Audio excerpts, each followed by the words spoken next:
जादुई टोकरी। साक्षी एक बहुत ही अच्छी लड़की थी। उसे सभी जानवरों से बहुत प्यार था। वह किसी भी जानवर को किसी तकलीफ में देखती तो उसकी मदद करती। साक्षी के घर में बहुत सारी टोकरियां थी। साक्षी उन टोकरियों को सजा कर रखती थी और उसके घर में उसने बहुत सारे जानवर पाल रखे थे, जैसे कुत्ता, बिल्ली, खरगोश, तोता। वो अपने सभी जानवरों को उन टोकरियों में रखती और उनके साथ बहुत खेलती। साक्षी के घर को सब छोटा चिड़ियाघर कहते थे। एक दिन साक्षी बाजार जा रही थी। रास्ते में उसे बिल्कुल छोटा सा कुत्ते का बच्चा दिखाई देता है, जिसकी अभी आंखें भी नहीं खुली होती है। साक्षी जल्दी से जाकर उसे उठा लेती है और कहती है, ये कितना प्यारा है, लेकिन इसकी माँ कहीं दिखाई नहीं दे रही है। वह उस बच्चे की माँ को बहुत ढूंढती है, लेकिन उसे वह नहीं मिलती। वह उसे अपने घर ले जाती है, लेकिन उसके पास उसके लिए कोई टोकरी नहीं होती। वह उसके लिए बाजार में बहुत सारी टोकरियाँ देखती है, लेकिन उसे कोई टोकरी पसंद नहीं आती। वह मायूस हो जाती है और घर वापस आ रही होती है।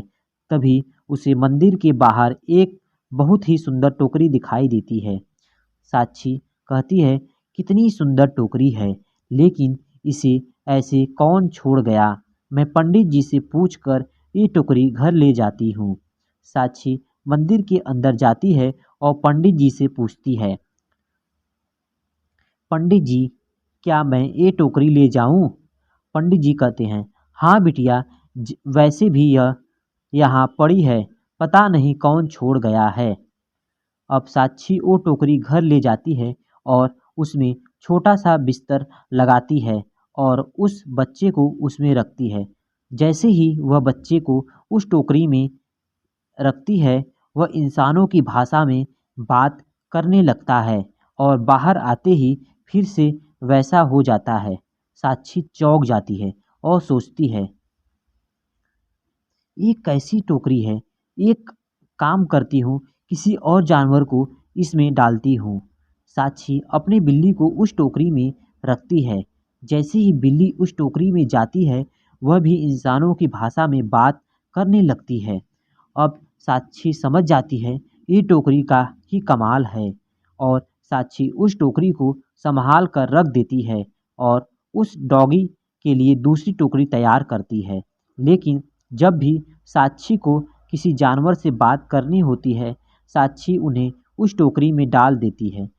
साक्षी को बहुत अच्छा लगता है जब जानवर साक्षी को अपने मन की बात बताते हैं।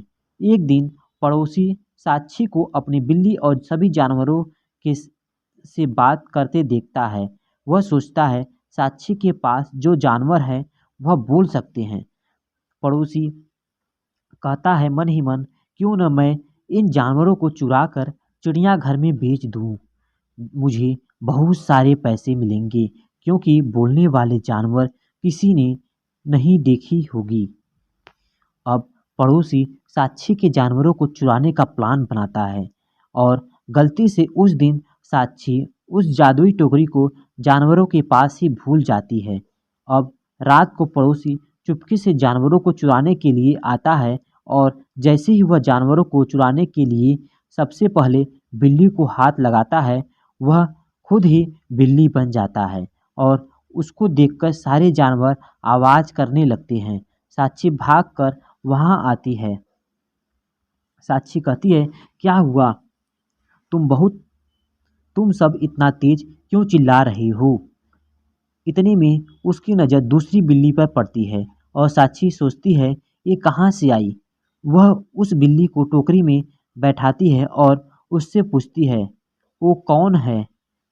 पड़ोसी बोलता है, मैं तुम्हारा पड़ोसी हूँ। मैं तुम्हारे जानवरों को चोरी करने आया था, लेकिन पता नहीं कैसे मैं बिल्ली बन गया। इतने में टोकरी में से आवाज़ आती है, यह सब मैंने किया है।